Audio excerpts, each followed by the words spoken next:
Hello everyone. तो आज जो हमारा सब्जेक्ट है वो है मैथमेटिक्स 1, जिसको इन शॉर्ट में हम M1 भी बोलते हैं।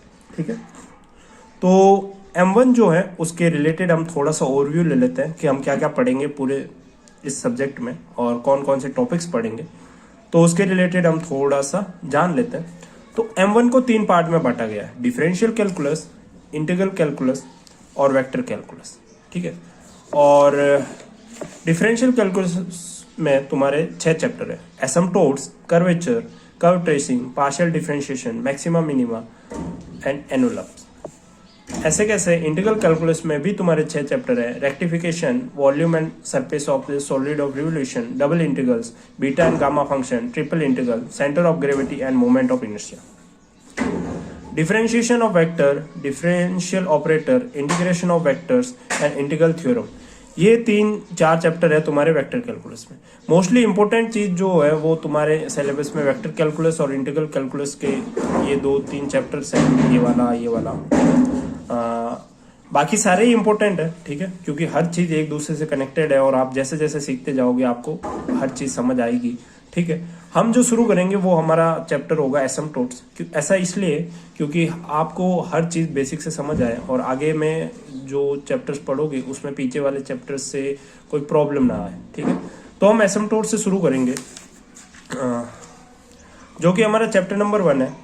और जब आप अपनी बुक्स देखोगे तो बुक के चैप्टर के नाम के नीचे लिखा हुआ है कार्टेशियन कोऑर्डिनेट ओनली, यानी ऊपर लिखा होगा एसिम्प्टोट, उसके नीचे ये लिखा होगा। तो हम उन कर्व की एसिम्प्टोट्स निकालेंगे जिनकी इक्वेशन कार्टेशियन फॉर्म में दी होगी। ठीक है, जिनकी इक्वेशन कार्टेशियन फॉर्म में दी होगी। कार्टेशियन फॉर्म का मतलब होता है कि इक्वेशन एक्स एंड वाई, ठीक है, जो कोऑर्डिनेट्स होते हैं उसमें दी होगी, एक्स और वाई कोऑर्डिनेट्स में। ठीक है, ऐसे थीटा में नहीं होगा, ठीक है, और किसी में नहीं होगा। ठीक है, और दूसरी टाइप्स की इक्वेशंस नहीं होगी। तो हम यही पढ़ेंगे, कार्टेशियन फॉर्म पढ़ेंगे।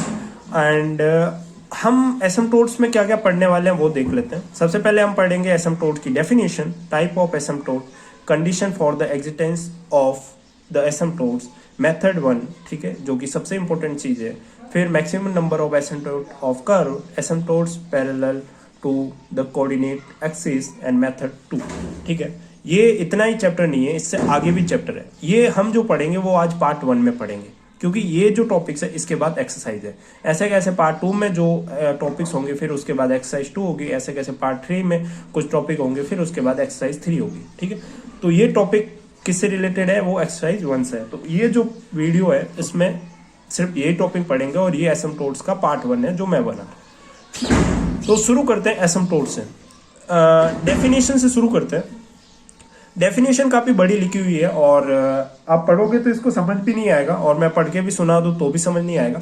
तो हम एक सीधे सी भाषा में समझेंगे कि यार है क्या एसिम्प्टोट, एक्चुअल में चीज क्या है। ठीक है, तो हम इसको समझेंगे। तो देखो, तुम डेफिनेशन में 2 चीज पकड़ लो। ठीक है, पढ़ना चाहो तो रोक के पढ़ लो वीडियो को, पूरी डेफिनेशन को। ठीक है, कोई प्रॉब्लम नहीं है, बट 2 चीजों को पकड़ो। एक चीज पकड़ो स्ट्रेट लाइन को और दूसरी चीज पकड़ो इन्फिनिटी को। इन 2 टर्म्स को पकड़ लो। ठीक है, एक्चुअली एसिम्प्टोट क्या है कि आप कोई कर्व ले लो, ठीक है, इस टाइप का कोई कर्व ले लो और कर्व पे कोई पॉइंट ले लो P, जिसका नाम है P। ठीक है, P कोई पूजा नहीं है, P पॉइंट है। ठीक है, अब P जो है वो उसके कोऑर्डिनेट है एक्स एंड वाई। ठीक है, अब ये जो P है, अब ये P इस कर्व पे मूव कर सकता है। और एक बात याद रखना, कर्व यहाँ पे एंड नहीं हो रहा है, कर्व यहाँ पे रुक नहीं रहा है। कर्व जो है वो ऊपर भी जा रहा है और कर्व जो है वो ऐसे भी जा रहा है। ठीक है, कर्व जो है वो ऐसे भी जा रहा है और कर्व जो है वो ऐसे भी जा रहा है। अब ये P पॉइंट है यहाँ पे है, तब इसके कोऑर्डिनेट होंगे x, y। लेकिन जब ये P पॉइंट ऊपर जाएगा, ठीक है, जब ये P पॉइंट ऐसे हम ऊपर लेके जाएंगे, तो इससे क्या होगा कि ये जो x का कोऑर्डिनेट है P का, वो तो हो जाएगा 0 और y का जो कोऑर्डिनेट है वो हो जाएगा इन्फिनिटी। ठीक है, ओके, ये बात समझ आई। तो जब y का कोऑर्डिनेट इन्फिनिटी हो जाएगा तो हमें ऐसा लगेगा कि ये जो y एक्सिस और ये जो ग्राफ है ये दोनों एक दूसरे को टच कर रहे हैं। ठीक है, ये दोनों एक दूसरे को टच कर रहे हैं। तो हम तब क्या बोलेंगे कि ये y एक्सिस इस कर्व का एसिम्प्टोट है। ठीक है, इन्फिनिटी। और ऐसे कैसे, अगर आप इस तरफ जाओगे तो x का कोऑर्डिनेट हो जाएगा इन्फिनिटी, आप चलते जाओ और y का 0। तो इस दौरान भी आपको ऐसा लगेगा कि ये दोनों टच कर रहे हैं इन्फिनिटी पे, ठीक है। तो मैंने पहले ही बोला था कि आपको दो टर्म पे ध्यान देना है। पहला टर्म है आपका स्ट्रेट लाइन और दूसरा टर्म है इन्फिनिटी, ठीक है। तो अभी इस चीज को और अच्छे से समझते हैं क्लियरली, ठीक है। एक छोटी सी भाषा से समझते हैं, इतना लफड़ा ही नहीं था। कि एसिम्प्टोट एक्चुअली में एक स्ट्रेट लाइन है। क्या है? एक स्ट्रेट लाइन। एसिम्प्टोट जो है वो एक्चुअली में एक स्ट्रेट लाइन है, और उस स्ट्रेट लाइन का हमें पता है कि स्ट्रेट लाइन की इक्वेशन क्या होती है, y बराबर mx प्लस सी, ठीक है। Which touches the curve at infinity. एक ऐसी स्ट्रेट लाइन है जो कर्व को कहाँ पे टच करती है? इन्फिनिटी पे टच करती है। तो हम ऐसा कह सकते हैं कि कर्व और वो एसिम्प्टोट एक दूसरे से मिलते हैं। कहाँ पे मिलते हैं? इन्फिनिटी पे, ठीक है। तो ये दो वो लोग हैं, ठीक है, जो एक दूसरे से प्यार तो करते हैं बट मिल नहीं पाते, ठीक है।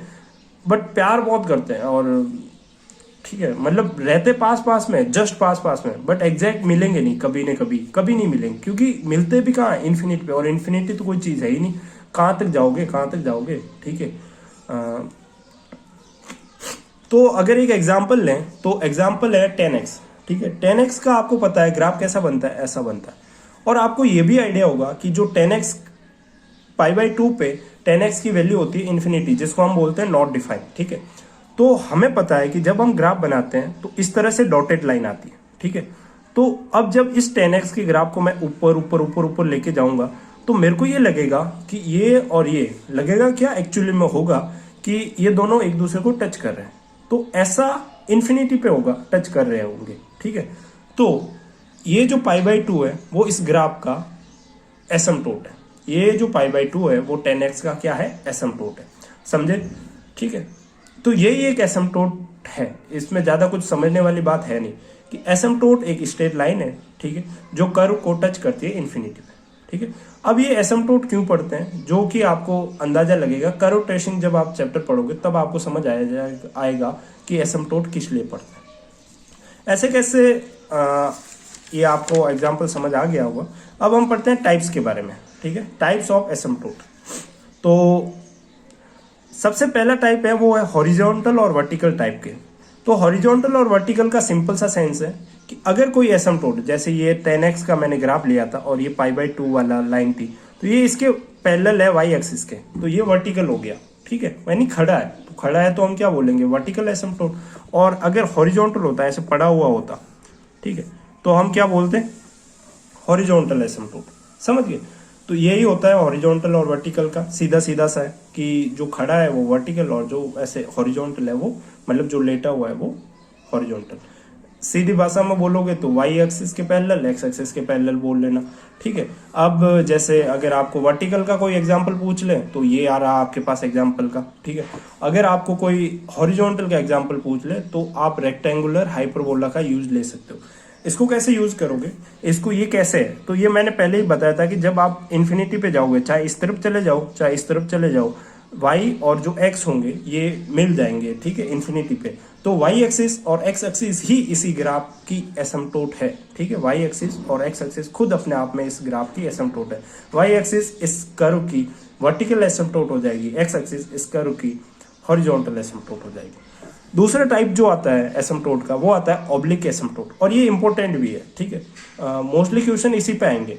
ऑब्लिक एसिम्प्टोट क्या होता है कि जो ना तो हॉरिजॉन्टल हो ना वर्टिकल हो, ठीक है, मतलब पैरेलल ना हो कोऑर्डिनेट एक्सिस के, ऐसा एसिम्प्टोट ऑब्लिक एसिम्प्टोट कहलाता है। एग्जांपल से समझते हैं इसको कि अगर x minus y square equal to a square, जो कि हाइपरबोला की इक्वेशन है, तो इस तरह से कोई हाइपरबोला है, ठीक है, और ये हाइपरबोला ऐसे जा रहा है, ऐसे बना हुआ है, ठीक है, आप ऐसे देख सकते हो। तो जब ये हाइपरबोला ऐसे खुलेगा और ये इन्फिनिटी पे जाएगा तो ये वाला और ये वाली ऐसे आपको टच होती हुई नजर आएगी, ठीक है। तो ये जो लाइंस होती है ये हाइपरबोला की एसिम्प्टोट्स है। बट ये लाइंस न तो पैरेलल है y एक्सिस के, न पैरेलल है x एक्सिस के, तो ये तो न तो हॉरिजॉन्टल हुए न वर्टिकल हुए। तो ये किस टाइप के एसिम्प्टोट हुए? तो ये एसिम्प्टोट होते हैं ऑब्लिक टाइप के। आई होप आप समझ गए होंगे, ठीक है। चलो अब जो अगला टॉपिक है हमारा, वो है हमारा condition for existence of asymptote, ठीक है, condition for the existence of asymptote. मैंने पहले एक बात करी थी कि एक पॉइंट लिया, यहाँ पे एक्स वाई है, हम इस तरफ चलेंगे तो एसिम्प्टोट आ जाएगा, इस तरफ चलेंगे एसिम्प्टोट आ जाएगा, ठीक है, ऐसा कुछ बोला था ना। तो हम वही समझते हैं, अब कंडीशन को समझते हैं कि एसिम्प्टोट कब होगा। जैसे कोई कर्व है, कर्व पे एक पॉइंट ले रहे हैं पी, जिसके कोऑर्डिनेट है एक्स कॉमा वाई, ठीक है, जिसके कोऑर्डिनेट है एक्स कॉमा वाई। तो इस पी पॉइंट पे कर्व की टेंजेंट क्या होगी? तो टेंजेंट की इक्वेशन आप सबको पता है, y minus y one m x minus x one, ये होती है, ठीक है। तो ये कोऑर्डिनेट है एक्स वाई है, तो मैं यहाँ पे इसमें रखूंगा और m की जगह मैं रखूंगा dy बाई डी एक्स। ऐसा क्यों? m की जगह मैंने dy बाई डी एक्स क्यों रखा? क्योंकि स्लोप को हम ये लिख सकते हैं, ठीक है। ओके, आपने पुरानी कक्षाओं में पढ़ रखा होगा तो आपको पता ही होगा। अब मैं क्या कर रहा हूँ कि ये जो dy बाई डी एक्स है, मैं इसको अंदर भेज रहा हूँ, ठीक है, मतलब इसके साथ इसको भेज रहा हूँ और इसके साथ इसको भेज रहा हूँ, ठीक है। तो ये ओपन कर दिया मैंने कोष्टक को, और फिर ये जो ब्रैकेट है, ये ब्रैकेट ओपन हो गया, और फिर ये जो माइनस वाई है मैंने इस तरफ भेजा, तो ये प्लस का हो गया, ठीक है। अब देखो, अब जब ये p इन्फिनिटी की ओर जाएगा, चाहे वो x डायरेक्शन में जाओ चाहे y डायरेक्शन में जाओ, तो कोई ना कोई एक कोऑर्डिनेट भी इन्फिनिटी की तरफ जाएगा। अगर ये y डायरेक्शन में जाएगा p, तो कौन सा कोऑर्डिनेट इन्फिनिटी की तरफ जाएगा? y वाला। और अगर ये p x डायरेक्शन में जाएगा तो कौन सा कोऑर्डिनेट इन्फिनिटी की तरफ जाएगा? x, ठीक है। तो अगर ये p इन्फिनिटी की तरफ जाएगा तो मान लेते हैं कि x भी इन्फिनिटी की तरफ जा रहा है। अगर इस तरफ जाएगा तो x वाला भी इन्फिनिटी जाएगा और y जीरो हो जाएगा, ठीक है, समझ गए। तो हम ऐसा क्यों कर रहे हैं? क्योंकि इन्फिनिटी पे p को ले जाके हम जो ये टेंजेंट है वो टेंजेंट इसकी एसिम्प्टोट को बना रहे हैं, ठीक है। ये टेंजेंट की इक्वेशन एसिम्प्टोट में कन्वर्ट हो जाएगी जब हम ये कंडीशन लगाएंगे। तो p इन्फिनिटी पे, तो इसका मतलब x भी इन्फिनिटी पे, तो हम लिमिट लगाएंगे x टेंड्स टू इन्फिनिटी, तो हम दोनों तरफ लिमिट लगाएंगे, इस तरफ भी और इस तरफ भी, तो ये इस तरह से इक्वेशन बन जाएगी। अब देखो, मैंने ये इसी इक्वेशन में लगाया कि ये जो था ये वाला पार्ट, मैंने इसको कॉमन ले लिया, लिमिट इस पे एक पे ही लिमिट लगा दी, और मैंने इसको ऐसे लिख दिया y इस तरफ माइनस एक्स डी वाई, और लिमिट कॉमन लगा दी दोनों पे, और इस पे ये और इस पे ये। ऐसा क्यों करा? क्योंकि हमारा जब लिमिट लगाया तो ये जो है वो हमारी एसिम्प्टोट बन गई। तो अब मैं इससे कंपेयर करूंगा y बराबर एम एक्स प्लस सी से इसको, ठीक है। जब मैं इसको कंपेयर करूंगा तो जो मेरा m होगा वो m जो है वो किसके इक्वल आएगा? अगर मैं x को हटा दूं तो मेरा m आएगा limit x tends to dy by d x, इसके इक्वल आएगा, ठीक है। तो ये मेरे को स्लोप मिल गई एसिम्प्टोट की, ठीक है, एसिम्प्टोट की क्या मिल गई? स्लोप मिल गई, ठीक है। फिर अगर मैं c को कंपेयर करूं इस इक्वेशन से, तो c वाली जो इक्वेशन है वो मेरी ये आ जाएगी, ठीक है, ओके, ठीक है। तो ये आ गई। अब देखो मैं क्या कर रहा हूँ कि x से डिवाइड कर रहा हूँ। ऐसा क्यों करा अभी आपको मैं बताता हूँ। जब मैं x से डिवाइड करूंगा इसको इससे, ठीक है, ये x है, ये अपने आप कट जाएगा और y अपॉन x रह जाएगा, इस तरफ c अपॉन x आ जाएगा। अब मैं यहाँ पे लिमिट लगाऊंगा, ठीक है, limit x tends to infinity, तो ये हो जाएगा जीरो, क्योंकि ऊपर c जो है वो कांस्टेंट है, और c जो कांस्टेंट है और नीचे से इन्फिनिटी, तो ये पूरा जीरो हो जाएगा, तो ये हो गया जीरो। और अब पीछे क्या बचा? Limit x tends to infinity y minus x minus d y upon d x, ठीक है, डी एक्स ये बचा। अब देखो अब इस तरफ तो जीरो हो गया था, तो इस तरफ ये बचा था। अब मैं इसको इस तरफ लेके आ रहा हूँ और इसको इस तरफ लेके आ रहा हूँ, ठीक है, मतलब मैं इसको इस तरफ इसको इस तरफ लेके आ गया एक तरह से, ठीक है। तो ये दोनों इक्वल हो गए, और मुझे ये पता था जब मैंने ये कंपेयर करा था इस इक्वेशन को इससे, तब मेरे पास m ये आया था, ठीक है। और आपको ये लग रहा होगा ये वाला, ठीक है। तो ये देखो, तो ये क्या था मेरा? ये m था, तो मैं m को क्या लिख सकता हूँ? ये लिख सकता हूँ। तो therefore the slope of asymptote is, ये आ गई, ठीक है, एसिम्प्टोट की स्लोप क्या होगी? ये। और यही कंडीशन है, ठीक है, इसी को कंडीशन बोल रहा है बुक में, जैसा बताया गया था मैंने आपको समझा दिया, इसी तरह से था, ठीक है। तो इसी को कंडीशन बोला है। अब आपको एक और चीज़ बताता हूँ कि हमने लिमिट लगाई x की तरफ कि x टेंड्स टू इन्फिनिटी। अगर हम लिमिट लगाते y टेंड्स टू इन्फिनिटी, ठीक है, तब क्या चेंज होता? तब रहता सब कुछ ऐसे ही, x की जगह y आ जाता, और जो स्लोप की इक्वेशन होती वो कैसी होती? Limit y tends to infinity x upon y, ठीक है, ये वाली हो जाती, ठीक है, ओके। मैं आपको एक और क्वेश्चन पूछता हूँ कि जब कर्व और एसिम्प्टोट एक दूसरे से ऐसे मिलते हैं तो इन्फिनिटी पे क्या डिस्टेंस रह जाती है? बहुत छोटी ना, बहुत छोटी। तो दोनों के बीच की डिस्टेंस कितनी हो जाएगी? जीरो। तो अगर कोई आपसे ऐसे पूछे कि दोनों के बीच की डिस्टेंस कितनी रहती है, तो आप कहोगे ये वाली चीज़ कि ये रहती है वही सा टेंस टू जीरो, ठीक है। ये दूसरा पॉइंट यही है, ठीक है। दूसरा पॉइंट कह रहा है कि जब आप कर्व और एसिम्पटोट के बीच की डिस्टेंस निकालोगे तो वो डिस्टेंस आप इस तरफ से ही निकालोगे, क्योंकि एसिम्पटोट आपकी क्या है, लाइन है, और लाइन से डिस्टेंस इस तरफ से ही निकालते हैं, आपने 11th में पढ़ा होगा स्ट्रेट लाइन में, ठीक है। तो इस तरह से आप निकालोगे।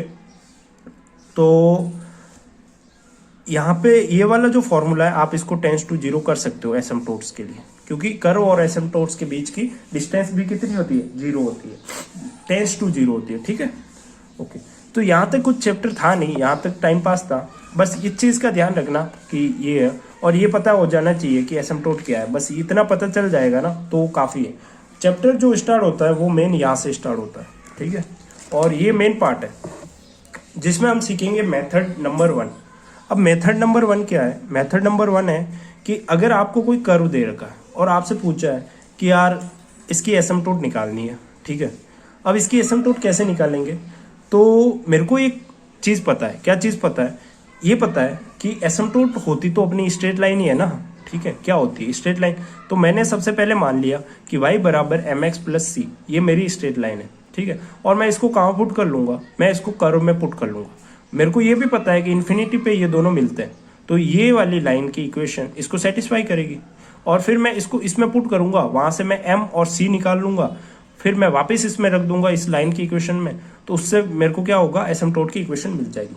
एक बार वापस से बोलता हूँ कि मेरे को ये पता है कि एसिम्पटोट एक स्ट्रेट लाइन होती है, ठीक है, और इन्फिनिटी पे ये दोनों मिलते हैं, ठीक है। तो अगर मैं इस लाइन को इसमें पुट कर लूँ और वहाँ से ये m और c की इक्वेशन, c की वैल्यू निकाल लूँ, तो मेरे को तो पता चल जाएगा ना कि एसिम्पटोट की इक्वेशन क्या है, ठीक है, क्योंकि ये इसको सेटिस्फाई करेगी, क्योंकि इन्फिनिटी पे दोनों टच करते हैं। तो यही कांड मैंने करा।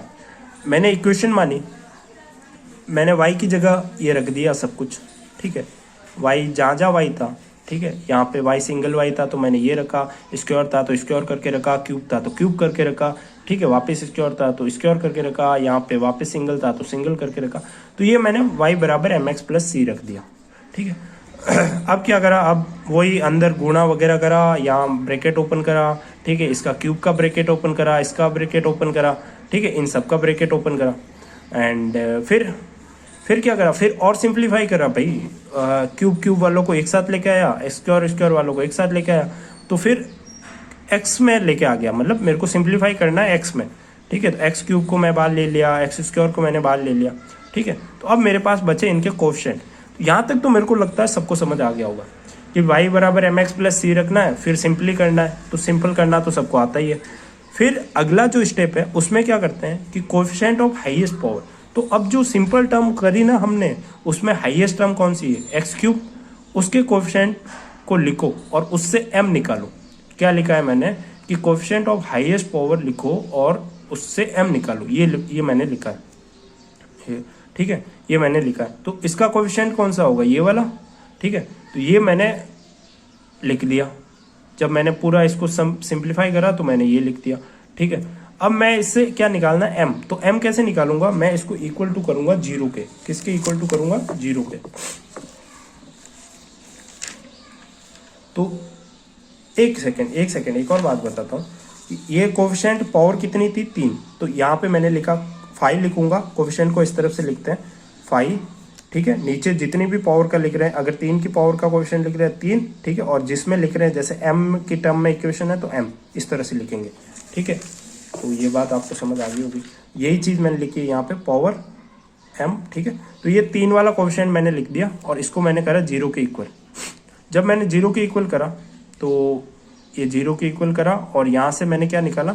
जैसे आपको देखो कॉमन लिया, ये हो गया 1 + 2m और यहाँ से m स्क्वायर कॉमन लिया तो यहाँ पे क्या बचा? 1 + 2m, ठीक है, 1 + 2m। 1 + 2m से कॉमन लिया, फिर यहाँ बचा 1 - m स्क्वायर। तो m की 3 वैल्यू आ गई, क्योंकि m की क्यूब में थी इक्वेशन तो 3 आएगी। m बराबर -1/2, m बराबर +1, m बराबर -1, ठीक है। तो ये 3 वैल्यू आ गई।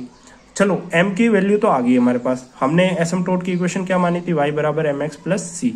तो m की वैल्यू तो हमारे पास आ गई। अब मेरे को चाहिए c की वैल्यू। तो c की वैल्यू के लिए आपको क्या करना पड़ेगा कि जैसे आपको देखो देख के ही आइडिया लग रहा था, जो आपने सिंपल इक्वेशन करी ना, उसमें आपको क्या करना है कि जो कोएफिशिएंट था हाईएस्ट पावर वाले से तो आपने m निकाल लिया, दूसरे वाले से आप c निकाल सकते हो इसमें, ठीक है। वो कैसे निकालेंगे, तो देखो coefficient of second highest power लिखो और उससे c निकालो। तो जो सेकंड हाईएस्ट वाला था उसका क्या था कोएफिशिएंट, ये वाला था, ठीक है। और ये जो है वो मैंने यहाँ पे लिख दिया, और ये कैसे आया, सिंपली करा तब आया, ठीक है, इक्वेशन को। तो ये मैंने यहाँ पे लिखा। अब देखो मैंने क्या करा, m वालों को तो इस तरफ भेज दिया, जैसे m² इस तरफ आ गया, फिर -m, ये 0 के इक्वल करा। फिर c जो है वो पहले तो मैंने इसको 0 के इक्वल करा, फिर मैंने m² और -m को इस तरफ भेजा, और फिर नीचे c को भेज दिया, ठीक है। अब ये c आ गया। अब मेरे पास m की 3 वैल्यू आई थी, -1/2, 1 एंड -1। तो अब मैं यहाँ रखूंगा और उस हिसाब से मेरे पास c की वैल्यू आ जाएगी। तो मेरे पास 3m है और 3c की वैल्यू आ जाएगी, ठीक है। तो ये देखो पहले मैंने -1/2 रखा, उससे मेरी c की वैल्यू 1/2 आई। तो इक्वेशन क्या बन गई मेरी, y बराबर mx से m की जगह मैं क्या रखा, -1/2, c की आया 1/2। तो ये मेरी इक्वेशन बन गई एसिम्प्टोट की, ठीक है। अब ऐसे कैसे 1 रखा, तो c की वैल्यू 0 आई, ठीक है। c की वैल्यू कितनी आई, 0। तो इक्वेशन क्या बन जाएगी, यहाँ पे गलत कर दिया मैंने, y बराबर x, ठीक है। और ऐसे कैसे आपकी अगली इक्वेशन क्या बन जाएगी, -1 है m की वैल्यू, c की वैल्यू भी -1 आई, तो y बराबर -x -m। तो आपको पुट कहाँ करना है, y बराबर mx प्लस c में पुट करना है, ठीक है। ये देखो आपके पास 3 इक्वेशंस आ गई, ठीक है, एसिम्प्टोट की। चलो, तो ये थी हमारी मेथड नंबर 1। इस मेथड का हम जो है वो ज़्यादा यूज़ नहीं करेंगे, ठीक है। इस मेथड का हम ज़्यादा यूज़ नहीं करेंगे। आपको ऐसा लगेगा कि ऐसा क्यों बोल रहा हूँ, अभी तो इतनी मेहनत कर रहे हैं। ये क्या है कि ये कॉमन सेंस वाली मेथड थी, ठीक है, जो करे। बट अगली जो मेथड होगी वो ईजी होगी और इसी से डिराइव है, ठीक है।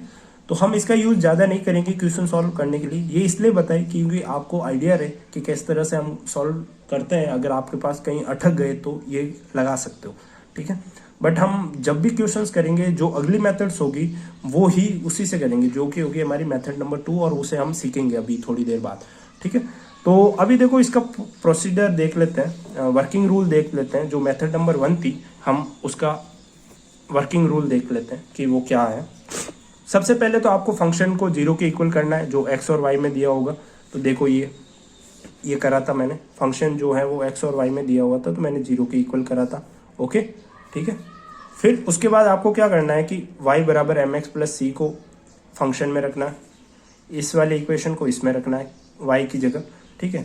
फिर आपको क्या करना है कि जो कोफिशिएंट होगा जैसे xn -1, ठीक है, उनमें से आपको कोफिशिएंट लिखने हैं। जैसे यहाँ पे कोफिशिएंट बने थे जब हम सिंपली करा x3 जैसे x², ठीक है। तो इनके कोफिशिएंट को इस तरफ से लिखना है qnm, ठीक है, qn -1। जैसे ये 3 का था तो q3m हो गया, फिर 2 वाला क्या होगा q2m, ठीक है। तो इस तरह से लिखना है आपको।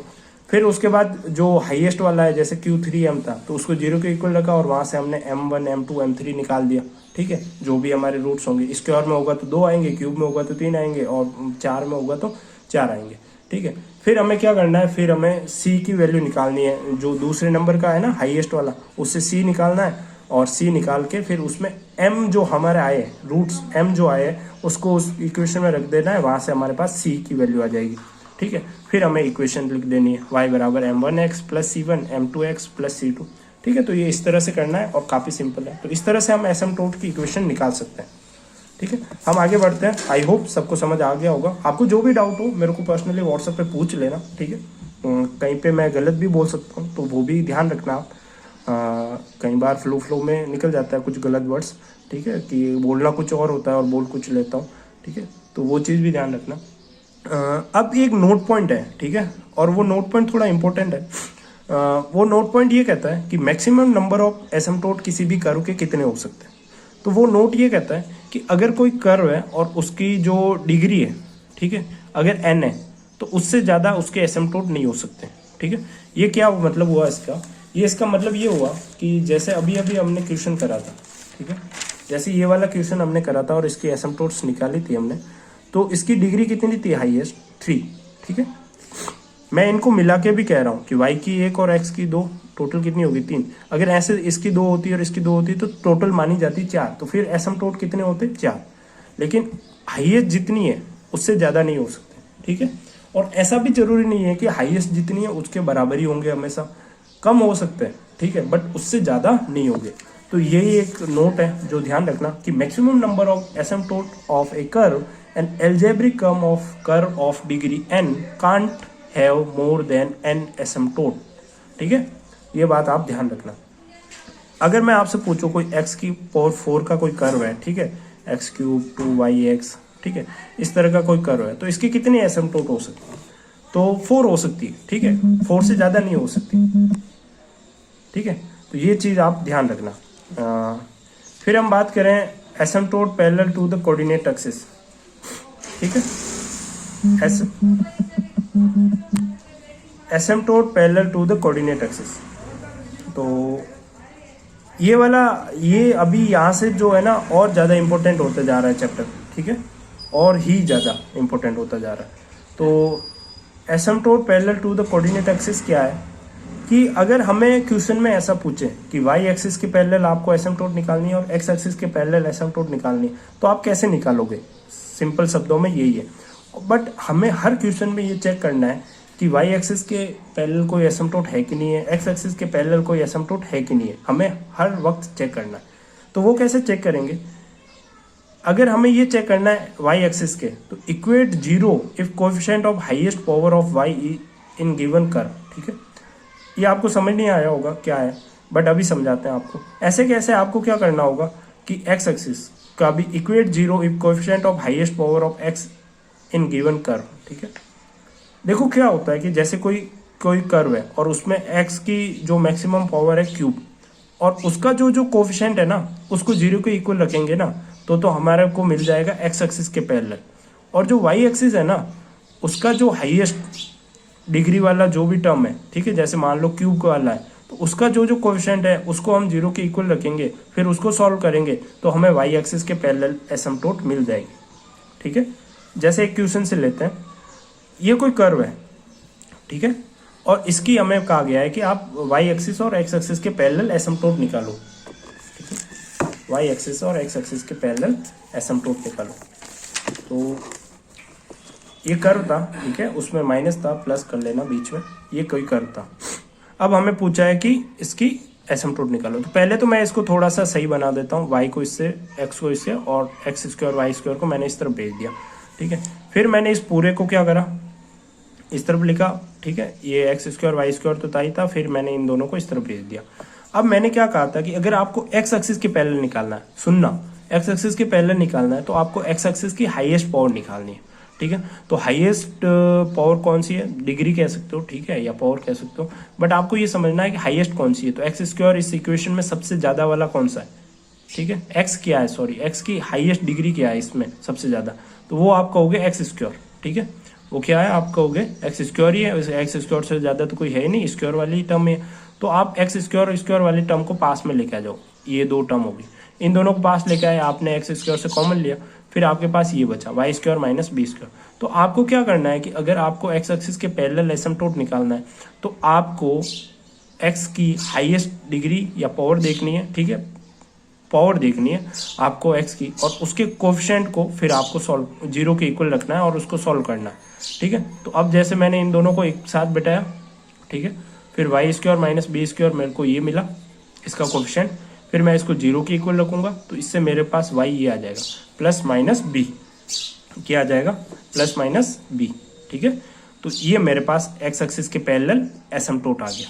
ठीक है, और मेरे को वाई एक्सिस क्या पूछे, तो वाई एक्सिस की हाईएस्ट पावर देखनी है मेरे को। तो इस पूरी इक्वेशन में हाईएस्ट पावर कितनी है, जो हमने क्वेश्चन लिया था उसमें वाई स्क्वायर है। ठीक है, तो वाई स्क्वायर को मैंने कॉमन लिया तो पीछे क्या बचा, x square minus a square. ठीक है, तो वाई स्क्वायर का कोफिशिएंट को मेरे को किसके इक्वल रखना है, जीरो के इक्वल। जीरो के इक्वल रखूंगा तो मेरे पास क्या आएगा, x equal to plus minus a, तो ये आ गया देखो। ठीक है, तो इस तरह से आपको वाई एक्सिस के पैरेलल एसिम्पटोट मिल जाएगी। तो आपको देखो हमारा जो था वो कितना था, उसकी हाईएस्ट पावर कितनी थी, मतलब 2 और 2। ठीक है, मतलब टोटल 4 थी, तो इसके एसिम्पटोट कितने बन सकते थे, टोटल 4 एसिम्पटोट बन सकते थे। ठीक है, कितने एसिम्पटोट बन सकते थे, टोटल 4, और 4 बने भी, y बराबर प्लस माइनस बी और x बराबर प्लस माइनस ए। ठीक है, तो पैरेलल कैसे निकालोगे, एक बार मैं वापस से बता देता हूँ कि आपको अगर एक्स एक्सिस के पैरेलल देखना है तो आपको एक्स की जो हाईएस्ट पावर है उसकी कोफिशिएंट को इक्वल टू करना है 0 के, और वाई के पैरेलल देखना है तो वाई की जो हाईएस्ट पावर है उसके कोफिशिएंट को इक्वल टू करना है 0 के। ठीक है, आपको समझ आ जाएगा जब आप ट्यूशन प्रैक्टिस करोगे तो सारी बातें। ठीक है, अब हम एक नोट की बात करते हैं कि अगर कोफिशिएंट 0 जैसे कांस्टेंट आ जाए, ठीक है, जैसे ये x है और इसका x की पावर 3 है पूरी किसी इक्वेशन में, ठीक है, और आपको बोला x के पैरेलल आप एसिम्पटोट निकालो, तो आपकी हाईएस्ट पावर तो यही है और उसका कोफिशिएंट है जो कांस्टेंट है। ठीक है, अभी तो कांस्टेंट नहीं था, अभी तो वेरिएबल था। ठीक है, ये था, जैसे y का ये था, x का जो था वो ये था, बट अगर इसकी जगह 5 होता मान लो, ठीक है, या कुछ कांस्टेंट होता, तब आप क्या करते, इसको 0 के इक्वल करते? नहीं, तब ऐसे कंडीशन में एसिम्पटोट नहीं होगी। ठीक है, ठीक है, एसिम्पटोट नहीं होगी और उस कर्व की x के पैरेलल कोई एसिम्पटोट नहीं होगी, आप ऐसा कह सकते हो। अगर आपका इमेजनरी भी आ जाए कुछ, जैसे आपने ये सॉल्व करा अभी कि x square minus a square equal to 0, तो आपने करा x बराबर प्लस माइनस ए, ये आया। बट अगर आप मान लीजिए कि ये होता है x square plus a square equal to 0, तो ये एक्स स्क्वायर की जगह कितना होता, माइनस ए स्क्वायर, और तब आपके पास प्लस माइनस ए आयोटा आता। ठीक है, तब आपके पास ये आता। तो ऐसा भी आ जाए तब भी हम उसको एसिम्पटोट नहीं मानेंगे। ठीक है, तो कांस्टेंट कोफिशिएंट आ जाए तब भी एसिम्पटोट नहीं होगी, और जब आप सॉल्व करोगे और इमेजनरी पार्ट आ जाए उसमें, तब भी वो आपकी एसिम्पटोट एक्स और वाई के पैरेलल नहीं होगी। ये नोट है इसका। ठीक है, अब जैसे क्या बोल रहा हूँ, ठीक है, अब हम क्वेश्चन लेंगे। क्वेश्चंस में आप देखोगे कि x cube plus 2x square y plus x y square minus x square minus x y plus 2 equal to 0। ठीक है, तो सबसे पहले हर क्वेश्चन में आपको ये देखना है कि x के पैरेलल है या y के पैरेलल एसिम्पटोट है कि नहीं है। तो मैंने पहले ही बोला था कि x के पैरेलल देखने के लिए आप क्या करोगे कि x की हाईएस्ट पावर देखोगे। तो इस पूरी इक्वेशन में x की हाईएस्ट पावर है 3। ठीक है, तो इस 3 की पावर को, ठीक है, इसके कोएफिशिएंट को देखो क्या है, 1 है, 1 ही कांस्टेंट है। ठीक है, अब इसको 0 के इक्वल करो तो वो तो कोई वैलिड रीजन ही नहीं हुआ। 1 इक्वल टू 0 होता है क्या? नहीं होता है ना। ठीक है, तो इसलिए हम कहेंगे कि इसका जो है वो नहीं होगा। क्या नहीं होगा? कोई भी एसिम्पटोट नहीं होगी। ठीक है, x के पैरेलल कोई भी एसिम्पटोट नहीं होगी। ऐसे कैसे? y के पैरेलल लेते हैं। ठीक है, तो y के पैरेलल भी लेते हैं तो तब भी एसिम्पटोट जो है वो देखो, y का सबसे ज़्यादा वाला कौन सा है? वाई स्क्वायर ही है। ठीक है, तो वाई स्क्वायर में इसका कोएफिशिएंट एक तो ये है और दूसरा कोई वाई स्क्वायर का टर्म है ही नहीं, तो यही है। तो इसको, ये तो वेरिएबल है, कांस्टेंट है नहीं, तो मैं इसको 0 के इक्वल रखूंगा। तो ये क्या आ जाएगा? x equal to 0। तो y के पैरेलल मेरे एसिम्पटोट आ गई x इक्वल टू 0, और x के पैरेलल नहीं आएगी। क्यों नहीं आएगी? क्योंकि जो एसिम्पटोट है वो x एक्सिस के पैरेलल नहीं है। क्यों नहीं है? क्योंकि भाई कांस्टेंट है उसका कोएफिशिएंट। ठीक है, तो हम लोग देख रहे थे कि x के पैरेलल हमने एसिम्पटोट निकाल लिया, y के पैरेलल निकाल लिया, हमने सीख लिया था। ठीक है, तो हमने देखा था कि x के पैरेलल यहाँ कोई एसिम्पटोट नहीं आ रहा, क्योंकि जो x की मैक्सिमम पावर है उसका कोएफिशिएंट जो है वो कांस्टेंट है, और कांस्टेंट होता है तब कोई भी एसिम्पटोट नहीं होता है। ये हमने सीखा था। और y के पैरेलल हमने निकाल लिया, y की मैक्सिमम पावर ये वाली है। ठीक है, तो इसका जो है वो इसका कोएफिशिएंट x है, और x को इसके 0 के इक्वल रखूंगा, तो मेरे पास y के पैरेलल एसिम्पटोट आ गया x इक्वल टू 0। ठीक है, ये बात आपको समझ आ गई थी। ठीक है, अब देखो यहाँ पे डाउट ये आता है कि अगर इसमें मैक्सिमम जो डिग्री है वो कितनी है? 3 है। ठीक है, तो अगर मैक्सिमम डिग्री 3 है तो फिर इसके एसिम्पटोट भी कितने होने चाहिए? 3 होने चाहिए, लेकिन हमें तो सिर्फ एक पता चला। तो बाकी वाले एसिम्पटोट हम कैसे निकालेंगे? तो बाकी वाले या तो हम मेथड नंबर 1 से निकाल सकते हैं। उसमें हम क्या करते थे, y बराबर mx प्लस c को इसमें अंदर रखेंगे, फिर आगे का जो भी प्रोसेस मैंने बताया था वो सब कुछ करेंगे, वहाँ से m और c निकालेंगे और फिर एसिम्पटोट की इक्वेशन निकाल लेंगे। समझ गए? या तो हम वैसे कर सकते हैं, या दूसरा जो है वो मेथड नंबर 2, और वो सबसे इजी मेथड है और हम उसको सीखेंगे। तो मेथड नंबर 2 सीखते हैं एसिम्पटोट को निकालने के लिए, और ये बढ़िया मेथड है और यही काम आएगी आपको हर बार। ठीक है, तो मेथड नंबर 2 में हम क्या करेंगे कि जैसे अगर इक्वेशन से सीखते हैं कि अगर हमें कोई कर्व दे रखा है, ठीक है, मान लो ये कर्व की इक्वेशन है हमारे पास। ठीक है, तो अगर ये कर्व दे रखा है तो सबसे पहला काम जो होगा वो हमारा काम क्या होगा कि इस कर्व का आप क्या करो कि जो भी है उसको जीरो के इक्वल लेके आओ। जैसे ये इस तरफ पे लिखा हुआ है 3axy, ठीक है, तो इसको मैं अगर इस तरफ लेके आऊँगा तो x³ + y³ - 3axy ये इस तरफ आ जाएगा, ठीक है। तो अब ये इस तरफ आ गया, पहले जीरो के इक्वल कर दिया। अब क्या करना है कि मेरे को हाईएस्ट डिग्री वाली टर्म को एक साथ पकड़ना है। जैसे एक जैसी डिग्री वाली टर्म को मेरे को एक साथ पकड़ना है। जैसे 3 वाली को एक साथ रखना है, 2 वाली को एक साथ रखना है, 1 वाली को एक साथ रखना है। तो 3 वाली कौन सी होगी, x³ और y³। 2 वाली कौन सी होगी, ये वाली टर्म सिर्फ, ठीक है, क्योंकि इसकी 1 है और इसकी 1 है, तो टोटल डिग्री कितनी हो जाएगी, दोनों को मिला के 2, ठीक है। तो इन दोनों को साथ में रखना है, ठीक है, फिर इन दोनों को साथ में रखना है। और फिर जो मेरी जो ये वाली टर्म होगी ना, जैसे nm मैं इस फॉर्मूले से लिखता हूँ, तो अगर मैं n जो होगा वो मेरी हाईएस्ट डिग्री होगी, यानी 3m, ठीक है। तो ये इस तरह से हो जाएगा, ठीक है। फिर 2m, तो मैं इस तरह से लिखूंगा इस चीज़ को, समझ गए। तो अब मैं क्या करूंगा, 3 वाली टर्म को मैं एक साथ उठाऊंगा, 2 वाली टर्म को एक साथ उठाऊंगा, 1 वाली टर्म को एक साथ उठाऊंगा, इस मेथड में, ठीक है। तो 3 वाली टर्म को मैंने एक साथ उठाया, तो जिसको मैं लिखूंगा 5 3m, ठीक है। और उसको साथ में उठा के मैं क्या करूंगा, x की जगह लिखूंगा 1 और y की जगह लिखूंगा m, ठीक है। तो मेरे पास ये बन जाएगा m³ + 1। ऐसे कैसे, अगर मैं इसको उठाऊंगा 2 वाली साथ को, तो -3a, और x की जगह आपको हमेशा 1 रखना है और y की जगह m रखना है, ठीक है। तो ये हो जाएगा, ठीक है। ये 2 टर्म आ गई, 5 2m आ गया मेरे पास और 5 3m आ गया। अब मेरे को क्या करना है अगले स्टेप में कि m निकालना है। m कैसे निकालूंगा, जो हाईएस्ट डिग्री थी अपनी 5 3m, इसको मैं 0 के इक्वल रखूंगा, उससे क्या हो जाएगा, मेरा m आ जाएगा, ठीक है। m कैसे आएगा देखते हैं, 0 के इक्वल रखते हैं। तो 0 के इक्वल रख, एक सेकेंड, कहाँ गया भाई, हाँ ये रहा। तो 0 के इक्वल रखा मैंने 5 3m को, तो 1 + m³ = 0, ठीक है। तो इसका जो फॉर्मूला होता है a³ + b³ का, वो फॉर्मूला ये होता है, उसमें मैं a की जगह m रखूंगा और b की जगह 1 रखूंगा। तो मैंने इसको रखा 1, ठीक है। तो मैं इसको इसके इक्वल रख सकता हूँ, ठीक है। अब मैं क्या करूंगा, इसको 0 के इक्वलेंट करूंगा, तो m + 1 = 0। तो इससे तो मेरे पास m की वैल्यू आ जाएगी -1।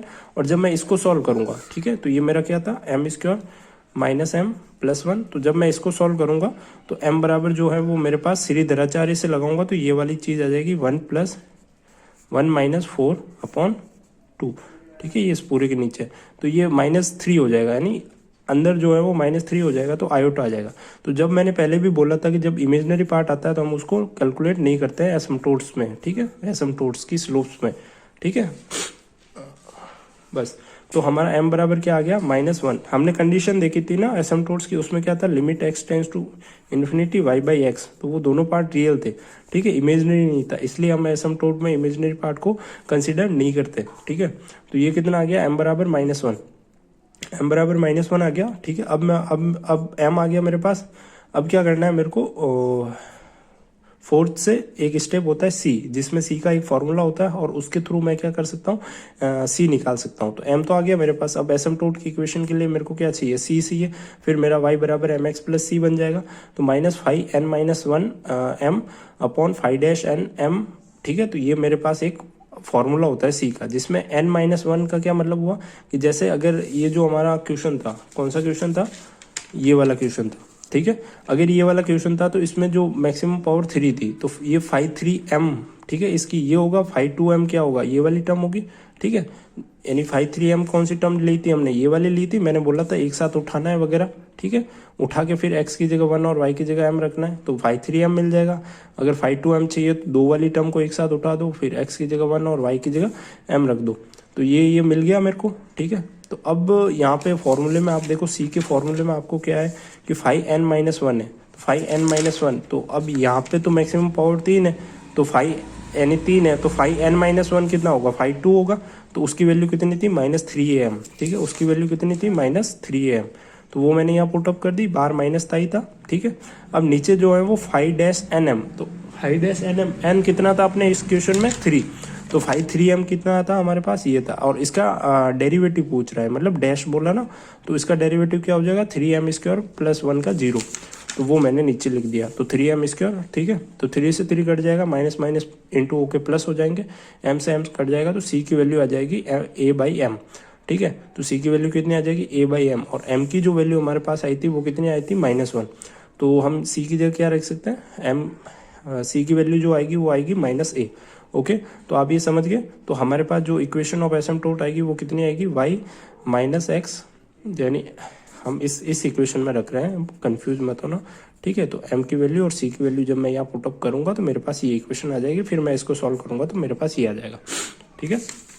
चलो अब ये मेथड 2 थी, हमने मेथड 1 भी देखी थी और उसका प्रोसीजर देखा था कि क्या होता है वर्किंग प्रोसीजर, ठीक है। हम मेथड 2 का भी वर्किंग प्रोसीजर देख रहे हैं। तो मेथड 2 का वर्किंग प्रोसीजर में आपको सबसे पहले तो ये देखना है कि किसी भी एक्सिस के पैरेलल एसिम्प्टोट है कि नहीं है। जैसे आप कैसे पता करोगे एक्स एक्सिस के पैरेलल है कि नहीं है, तो सबसे पहले आपको जो भी क्वेश्चन दिया है उसमें पता करो कि एक्स एक्सिस के पैरेलल है कि नहीं है। तो उसके लिए आप क्या करोगे कि एक्स की जो मैक्सिमम पावर है, ठीक है, उसको उसके कोएफिशिएंट को इक्वल टू 0 कर लोगे, और y के पैरेलल देखना है तो आपको y की जो मैक्सिमम पावर है उसको पैरेलल टू 0 कर दोगे। अगर कांस्टेंट आ रहा है तो हम उसको नहीं लेंगे, ठीक है, तब एसिम्प्टोट नहीं होगी। फिर आपको सेकंड में क्या करना है कि सबसे पहले सिंप्लीफाई करना है। सिंप्लीफाई कैसे करते हैं, इस तरह से, अगर आपको कोई इस तरफ दिया हुआ है वगैरह है तो आपको इक्वेशन को अच्छे से लिखना है, नहीं 0 के इक्वल लेके आना है सबको, ठीक है। तो आपको सिंप्लीफाई करना है। फिर अगले स्टेप में आपको क्या करना है कि जो जो हाईएस्ट डिग्री की टर्म है, ठीक है, जैसे n वाली टर्म है तो n वाली टर्म को उठा दो सबको साथ में, और उसमें x1 लिख दो और ym लिख दो, ठीक है। जहाँ जहाँ y है उसकी जगह m, और जहाँ जहाँ x है उसको ये लिख दो, और उसका नाम क्या दे दो, फाई एन एम, ठीक है। ये नया नाम दे दो उसको फंक्शन का, ठीक है। ऐसे कैसे सेकंड डिग्री की जो n-1 वाली टर्म है उनको उठा दो, उसमें x1 और y1 लिख दो, उससे आपको फाई n-1 मिल जाएगा, ठीक है। और ऐसे कैसे n-2 वाली टर्म को उठा दो, फिर उससे आपको फाई n-2 मिल जाएगा, ठीक है। तो समझ गए, आपको इस तरह से मिलता रहेगा। फिर आपको क्या करना है कि फाई एन एम है आप उसको इक्वल टू 0 करना है, ठीक है। किसके इक्वल टू करना है, 0 के इक्वल करोगे तो वहाँ से आपको m1 m2 m3 मिल जाएगा, जैसे हमने 0 के इक्वल करा था, ठीक है। जैसे हमने इस वाले क्वेश्चन में 0 के इक्वल करा था तो m की वैल्यू निकाली थी, ठीक है, निकाली थी ना। अब हम क्या कर सकते हैं कि जब हम m की वैल्यू निकाल लेंगे तो फिर हमें c से ये होगा। तो c के लिए ये फॉर्मूला होता है minus phi n-1 m phi dash n m, ठीक है। तो इसका क्या मतलब हुआ वो मैं समझा चुका हूँ कि फाई n-1 यानी 3 की पावर की है तो 2 वाला टर्म यहाँ लिखना है, 4 की है तो 3 वाला टर्म यहाँ होगा, और नीचे उसका डेरिवेटिव होगा जो मैक्सिमम वाली है, ठीक है, जो कि n की वैल्यू है, ठीक है। तो ये बात आपको क्वेश्चन करेंगे 2-3 तो अभी समझ आ जाएगी सबके सब, ठीक है। यहाँ पे एक नोट पॉइंट आता है, नोट पॉइंट ये है कि अगर m की वैल्यू रिपीटेड हो रही है, जैसे m 2 बार आ गया 1 1 2 2, ऐसे एक जैसा m आ गया, ठीक है, एक जैसा के जैसा आ गया, तब हम इन दो फार्मूलाज का यूज़ करेंगे। अभी क्वेश्चन करेंगे तब समझ आ जाएगा आपको कैसे फार्मूलाज का यूज़ करना है। तो इन दो फार्मूलाज का हम यूज़ करेंगे। फार्मूलाज का ध्यान रखना, सॉरी मैं बाद में बताऊंगा, एक बार क्वेश्चन होने के बाद तब समझ ज़्यादा आएगा। तो ये इसी के लिए अभी के लिए छोड़ो, ठीक है। तो ये प्रोसीजर समझ आ गया आपको, जो भी प्रोसीजर था। अब हम क्वेश्चन ही करेंगे, यहाँ पे आपका चैप्टर एंड हो गया, ठीक है, एक्सरसाइज पार्ट 1 एंड हो गया। अब हम यहाँ पे क्वेश्चंस करेंगे, ठीक है। अब यहाँ पे एक और नोट पॉइंट है, वो भी मैं थोड़ा बाद में बताऊंगा अभी क्वेश्चन करने के बाद, ठीक है, तब आपको और अच्छे से समझ आएगा, ठीक है। तो अब हम क्वेश्चन लेते हैं। जैसे हमें कहा गया कि ये जो हमारी ये है इसका फाइंड एसिम्प्टोट फाइंड आउट करें, तो हमेशा हम ध्यान रखना मेथड 2 का यूज़ करेंगे।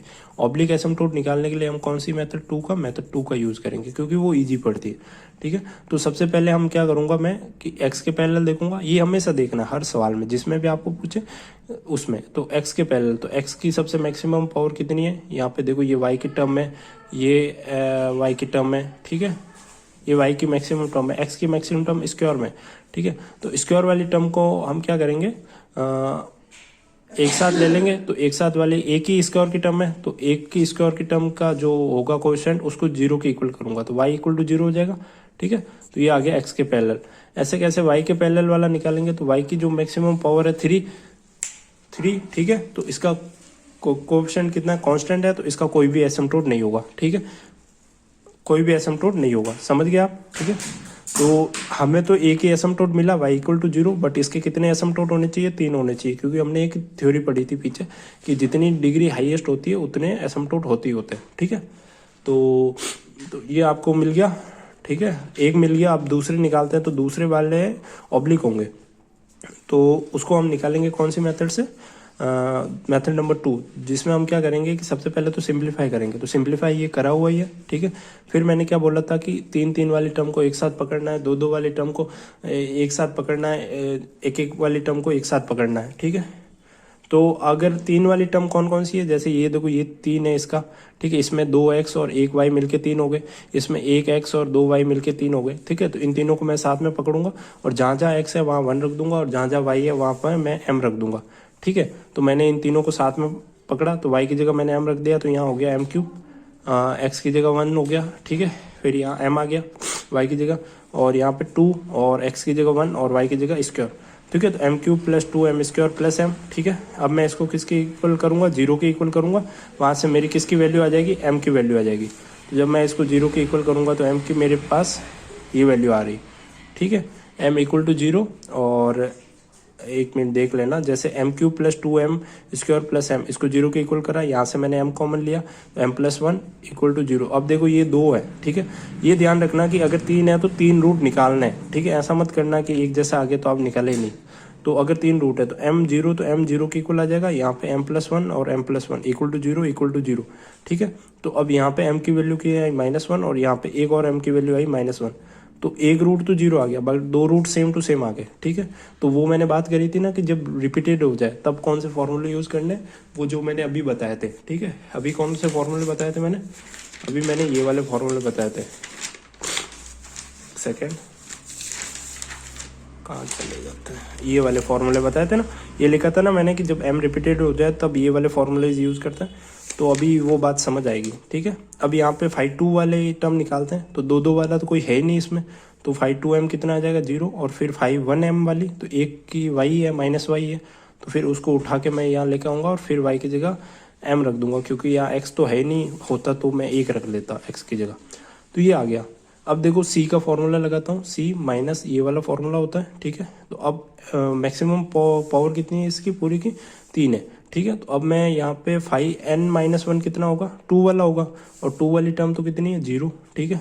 और 5m क्या होगा, 5m में इसका डेरिवेटिव होगा, तो वो हो जाएगा 3m² प्लस 4m प्लस 1, ठीक है। तो इसका डेरिवेटिव होगा, तो इसका डेरिवेटिव मैं कहाँ लिखूंगा, नीचे लिखूंगा, ठीक है। तो ये वाला डेरिवेटिव लिख दिया। अब m की वैल्यू रखता हूँ मैं, m की वैल्यू अगर मैं नीचे 0 रखूंगा तो ये 0 नीचे 1 बच जाएगा, तो 0/1 c की वैल्यू कितनी आएगी 0।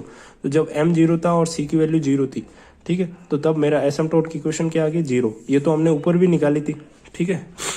y बराबर mx में जब मैं रखूंगा तो m0 c0 तो कितना आ गया y इक्वल टू 0, ठीक है। अब ऐसे कैसे, जब मैं -1 रखूंगा तो देखो आप ऊपर तो 0 ही है, नीचे -1 रखोगे तो नीचे भी 0 हो जाएगा, तो c कितना हो गया 0/0। तो जब ऐसी कंडीशन आती है ना तब हम ये वाले फॉर्मूले यूज करते हैं, ठीक है। जब 0/c के फॉर्मूले में जब 0/0 आ जाए तब हम ये वाले फॉर्मूले यूज करते हैं, ठीक है। तो अब जैसे 0/0 आ गया तो अब हम अगला फॉर्मूला यूज करेंगे c निकालने के लिए, ठीक है। तो ये वाला फॉर्मूला यूज करते हैं। इसमें क्या है, देखो 2 बार डेरिवेटिव c का 2 स्क्वायर, 1 बार डेरिवेटिव c का 1, ठीक है। एक भी बार डेरिवेटिव नहीं तो c 0, ठीक है। अब 2 बार है तो नीचे फैक्टोरियल 2, 1 बार है तो फैक्टोरियल 1, और ये यहाँ पे है तो 0 फैक्टोरियल, ठीक है, इक्वल टू 0 करना है। तो अब देखो n कितना था अपना 3 था, पिछले वाले क्वेश्चन में 3 था m, ठीक है। तो अभी जो हम क्वेश्चन कर रहे हैं उसमें 3 है, ठीक है। तो उसका 2 बार डेरिवेटिव करेंगे, तो 5/3m अपना ये था, तो 1 बार डेरिवेटिव ये होगा, 2 बार डेरिवेटिव ये होगा, ठीक है। तो इसको मैं यहाँ रखूंगा, फिर नीचे 2 है ये, और c² की जगह c², ठीक है। 5/2m कितना था अपना 0, और 5-2m भी क्या हो जाएगा 0 हो जाएगा। तो मैं यहाँ पे पुट करूंगा तो वो कितना आ जाएगा 0, और 5/1m अपना आया था -m, ठीक है। आप थोड़ा सा पीछे जाके देख सकते हो वापस से, ठीक है, कितना आया था -m। अगर मैं इसको पलट करके देखूँ तो ये देख सकते हो हमने 5m वगैरह, और हमारा ये क्वेश्चन था, ठीक है। तो ये आ गया। अब मैं क्या करूंगा, यहाँ से देखो 2 कॉमन लेके काट लूंगा, तो यहाँ क्या बचेगा 3m + 2 c² -m, c की वैल्यू आ जाएगी m/3m + 2, और c² को जब मैं हटाऊंगा तो ±√m/3m + 2 ये आ जाएगा। और जब ये आ गया तो अब मैं क्या कर सकता हूँ कि m की वैल्यू जब -1 रखूंगा तो -1 रखूंगा तो c की वैल्यू क्या आएगी, एक बार आएगी +1 और एक बार आएगी -1। तो अब मेरे पास 3 इक्वेशंस आ गई, ठीक है। अब 3 इक्वेशन c की वैल्यू आ गई और उसकी वैल्यू आ गई m की। तो अब 3 इक्वेशन मैं लिख सकता हूँ, ये मैंने इस तरह से लिख दी तीनों इक्वेशन, उसको उसमें रख दूंगा y बराबर mx में, तीनों की तीनों, और उससे मेरे आंसर आ जाएंगे। अब यहाँ पे कोई किसी क्वेश्चन आ जाएगा कि हमें कैसे पता चलेगा कि आगे कौन सा फॉर्मूला लगाना है, तो वो मैंने बता दिया 0.0 फॉर्म आ जाएगी सी की, तब पता चल जाएगा आगे वाला लगाना है। अगर इसमें भी ये आ जाता तो फिर हम अगला वाला लगाते, क्यूब वाला, ठीक है, ये वाला यूज लेते फिर, ठीक है। ये समझ आ गया आपको? तो इस तरह से यही चीज़ है, और क्या चीज़ बतानी रहेगी मेरे को। चलो ठीक है, तो ये आपको सेकंड नंबर चीज़ समझ आ गई। एक नोट पॉइंट था, मैं बता देता हूँ कहाँ गया, हाँ ये रहा। तो एक नोट पॉइंट था, वो नोट पॉइंट आप लिख लेना। तो ये नोट पॉइंट ये था कि अगर फाइव डैश एन एम है, ठीक है, और five n minus m not equal to 0, इसका कहने का मतलब कि ऊपर कोई कांस्टेंट है और नीचे 0 है, ठीक है, तब कोई एसिम्पटोट नहीं होगी, ठीक है। जब सी का जो फॉर्मूला होता है ना, ऊपर कोई 0 नहीं है, ऊपर कोई कांस्टेंट है, कोई वैल्यू है, 0 को छोड़ के कुछ भी है, और नीचे 0 आ गया, तब एसिम्पटोट होगा ही नहीं। लेकिन जब 0/0 है, तब जो है वो हो सकता है, तब पैरेलल एसिम्पटोट होंगे। पैरेलल एसिम्पटोट का होने का मतलब ये नहीं होता कि एक्स एक्सिस के पैरेलल या वाई एक्सिस के। पैरेलल एसिम्पटोट होने का मतलब ये होता है कि अगर कोई कर्व है, जैसे आपने इस तरफ भी है और इससे भी है, तो ये दो एसिम्पटोट हो गए पैरेलल एसिम्पटोट। तो ऐसे केस में पैरेलल एसिम्पटोट्स आते हैं, ठीक है। जैसे अभी अभी आपने क्वेश्चन करा, अभी अभी आपने ये क्वेश्चन करा था, आ गया